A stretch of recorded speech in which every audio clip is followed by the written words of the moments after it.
Hey everybody, welcome back to another fantastic episode of Ready to Die Fighting. I'm Chris. I'm here with my Baofeng UV-5R ham radio, and I am going to show you how to program in some repeaters. It's not a real complicated thing to do. The manual actually does a really good job of explaining the steps. You just have to follow them. But sometimes, it's kind of a complicated thing. It's a bit intimidating, a little confusing. So if you're like me, you might learn things a little bit better with some visual guidance. And so I'm hoping to help people out and get them using their radios, getting their licenses, and checking that box of communications, emergency communications, sorted. So let's do this. Like and subscribe if you find these videos helpful or if you just enjoy them. All right, so you've got yourself a radio, and ideally you also have yourself a license. You have found some channels and frequencies that you want to use. You just have to program them into your radio so you can actually do it. We got two basic types of frequencies that I'm going to cover, and that is the Simplex, basically kind of like a walkie-talkie or an FM radio. You're just shooting out a signal, and anybody who else has a radio, they can just listen to it, and you're limited by just the power of your radio, however far that range is. And if there's anything blocking, it's kind of a line of sight type of thing. So if there's mountains or buildings or forests that are blocking you from whoever you're trying to talk to, your range is going to be severely limited. If you guys are in an open field or each of you are on top of opposing mountaintops, you're going to be able to talk to each other for several miles. So it's just really dependent on that. Alternatively, you can use a repeater, and it is a bit more complex to program and to understand, but you can increase your range by quite a bit. So I'm going to cover both of these. I'm also going to do a different video that will show you where to find these frequencies and creating a communication plan. I just like to make a little notebook with this Right in the Rain little notepads that has all the information that I need in one spot. And especially since I was programming multiple radios, it was really handy to have this. But for now, let's program in a frequency. Let's do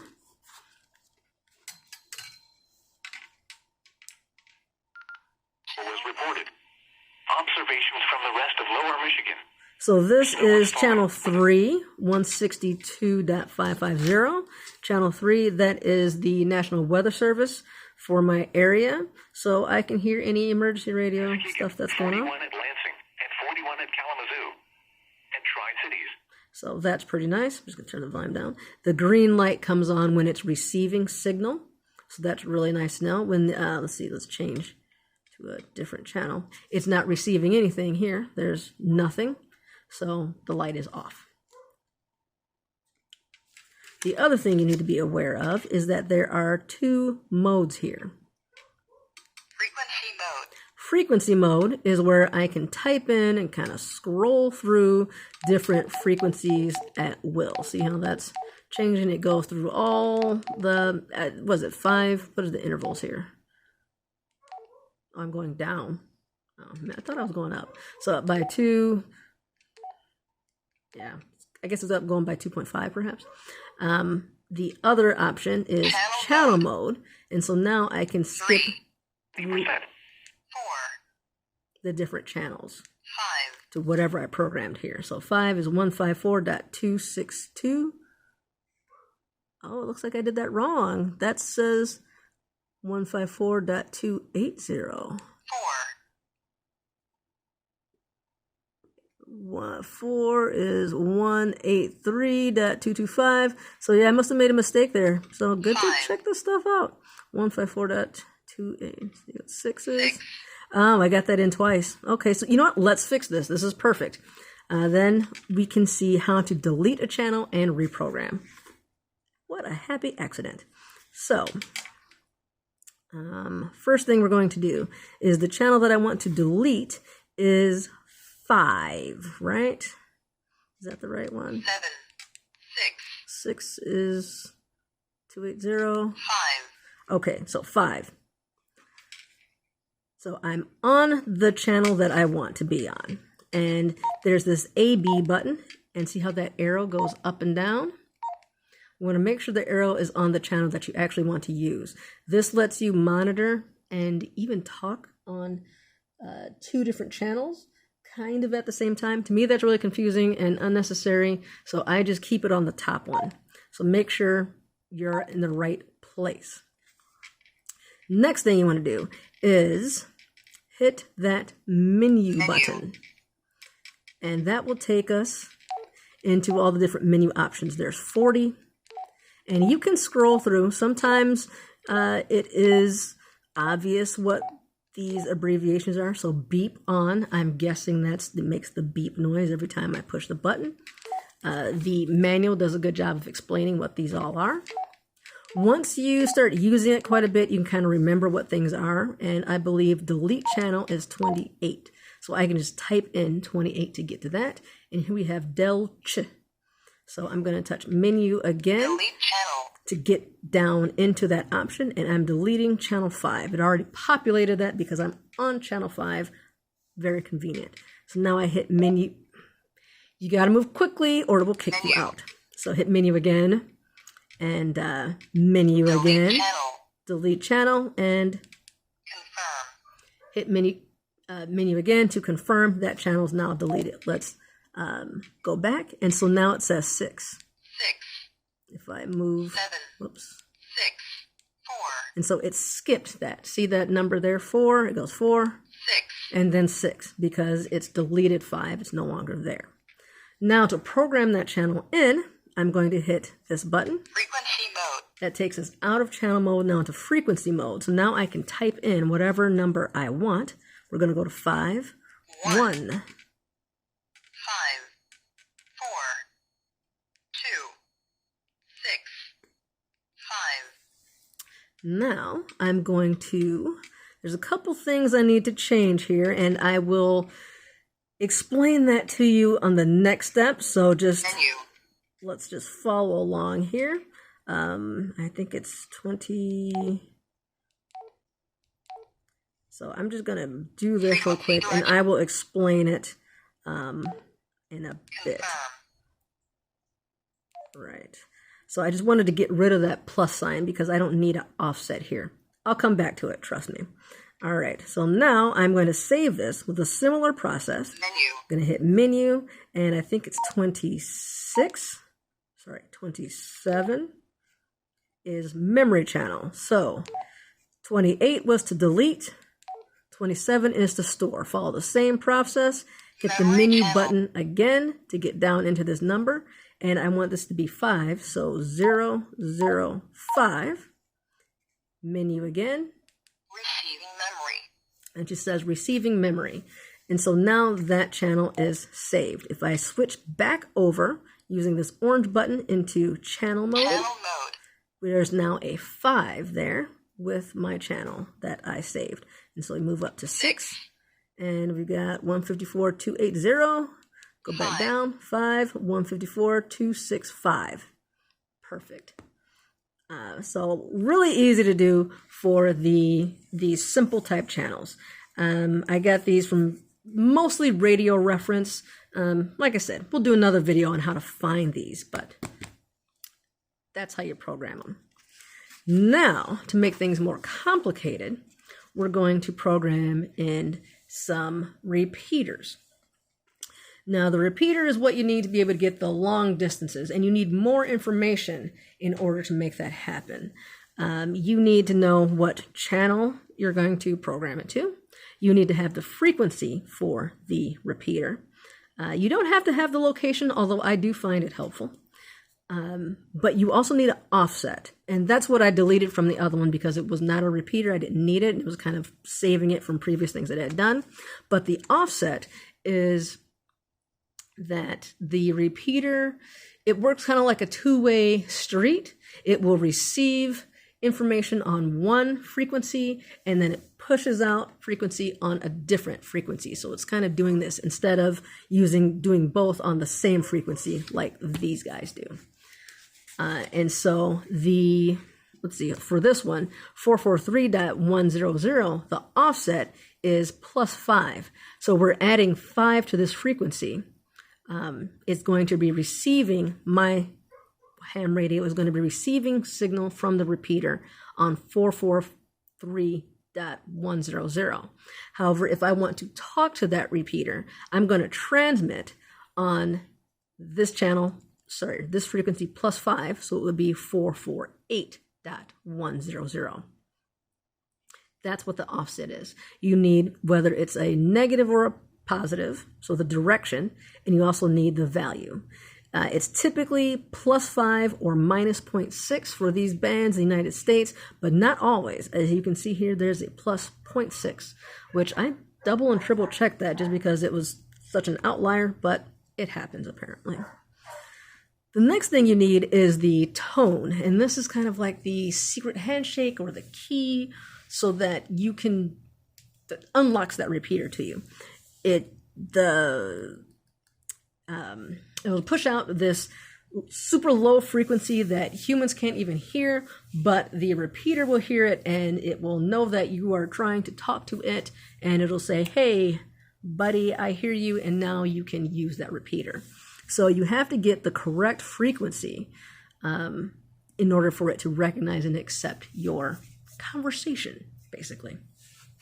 So at the bare minimum, you need those things: the frequency, the offset, and the tone to be able to use a repeater. Additional information, just the location, I find that helpful to have depending on who I'm trying to talk to. I want to use the repeater that's closest to them or the direction that they're in. And then I have extra notes on different things about that repeater. They have some extra features that I haven't learned how to use yet, but I made note of it in anticipation of learning more about it. So let's go ahead and do this. These channels are all programmed in. So I think I'm going to do this Southfield channel, and I'm going to delete that and program it in and show you how to do it. So it's a very similar process. I'm going to, that is, what number is that? 23. I'm going to go to channel mode. It's already on channel mode, and I'm going to hit 0, 2, 3. and that takes me to channel 23.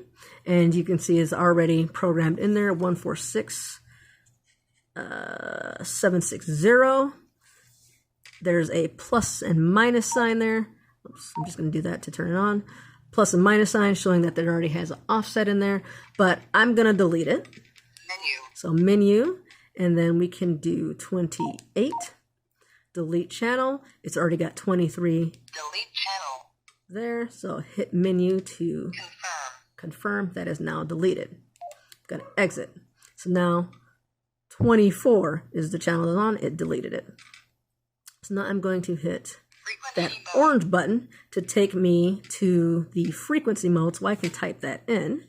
What was it? 1, 4, 6, 7, 6, 0. All right. Now, doing basically the same thing. Menu. And oops, going to 27. Memory channel. And so now I'm going to type in, what did we say? 23. 0, 23. You want to put that 0 in. It doesn't like it if you don't. And hit menu to confirm. Receiving memory. So that's receiving memory. That doesn't mean that it's receiving as in like I'm storing the memory. That's telling you this is the memory it's saving for the offset, basically. So you're receiving signal on this channel. So now we need to store the transmitting memory. So to do that, we've already got this set up. Gonna hit menu, and now we can just scroll down. And so the offset there is 5. We need to adjust that. Offset frequency. So the offset that we have here is actually -0.6. So I'm going to type in 0, 0, 0, 6. 0, 0. and that's going to be 0.6. Now hit menu to save that. Confirm. Now this is 0.6, but we have to check the direction. Oops. So now SFT-D is shift direction or frequency shift direction. And so now it's off. Menu. So now you want to go in that, hit menu again, Frequency direction. and your options are off, negative, or positive. In this particular case, I want negative. So minus sign, menu to confirm. All right. Last thing is we need our tone, which is going to be 100. So now we go to menu, Menu. and you can scroll through. I happen to know that it is 13. But just to show you have the option, you can either do it that way, or I could type in 13 and it'll take me to it. And so it's actually already set to 100, which is what we need, 100. But let's say that it wasn't. CPCSS. Hit the menu button, it'll take you into that, and you can either scroll down and it'll go through these intervals, these kind of preset tone options, or you can type it in, and I hit 1 and it takes me right there. So sometimes it's 107.2 or whatever. It'll give you those options, but we're just going to do 100. Now, menu to confirmed. Now we are going to jump back up. We've got our tone set. We've got our offset set. We've got the offset direction. We've got our receiving frequency. That's all the information that we need to be able to talk on this thing. Now just to save it all a second time as our transmitting memory. And to do that, you just save it again. So menu. And then we can go up to 27. Memory channel. Hit menu again. We're doing 023. And this time it should say transmitting memory. Transmitting memory. So now we have the receiving memory saved, the transmitting memory saved. We've got both roads on the freeway open. We've got our passcode that we need. This should work. Now, if you look on here, there's a minus sign. That means we've got a negative offset that's saved. But what happens is when you switch from frequency mode to channel mode, for some reason it switches to plus minus. That confused me, but apparently it's just something that this does. It's a cheap radio. They cut corners where you can. It seems to be, when I looked online, everybody's having that same issue. It doesn't affect its performance, but just know that that's what happens. You can see there it's got 23, so it's saved there. If we scroll up, we scroll down, scroll up, it takes us right back to it. I'm going to turn it up a little bit so we can hear it. Before you push a button, I want to reiterate, you have to have a license to be able to talk. This particular repeater, it's in Southfield, it's not too far from me. I can hit it, but I've never heard anyone talking on it, I don't think. But we can still test it, because right now, without being able to push that button, how do you know that it works? How do you know that you did it right? How do you know it's within range? You don't. So you got to push the button and say something and hear if you're actually hitting that repeater. More than likely, no one's going to respond to me, because they never do on this particular repeater. So it's still not for sure. But I'll at least know that I can transmit to it and they can get my signal. It'd be a lot better if there was somebody, who could hear from it, but, you can only do what you can do. Before you do that, listen, make sure no one's talking. It's been silent, so now I'm going to go ahead and give my call sign and see what happens. If I'm connected to the repeater, after I let go of the button, I should get some beeps or static or something. That green light should come on and give me some kind of information back, and then I'll know that I am connected to the repeater.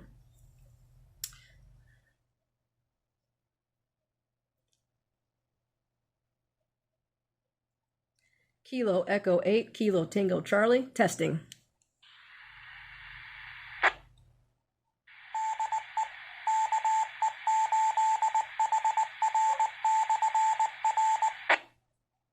Okay, I hit that repeater. Now, how clear is my signal? Am I going to be able to actually have a conversation with people? I don't know. Southfield really isn't that far away from me. I believe that it shouldn't be a problem, but I'm going to have to test it out. One way that I may do that, I may do another video later on, is I'll probably take my other radio and put it in another room and talk on it and see if I can hear it from the other one, and that kind of lets you know. All right, I hope this video was helpful to you. I hope you can now program your Baofeng radio. I'm going to do more videos on this, kind of showing step by step how to make everything happen here so that you can put together an emergency communication plan and talk to your loved ones, get help if you need it, should the grid go down, or if you just want to because you think this sort of thing is fun and you've always wanted to try it. Either way, I want to help you do that. So, like and subscribe, share with everyone that you can, help me grow my channel, and I will see you guys in the next video.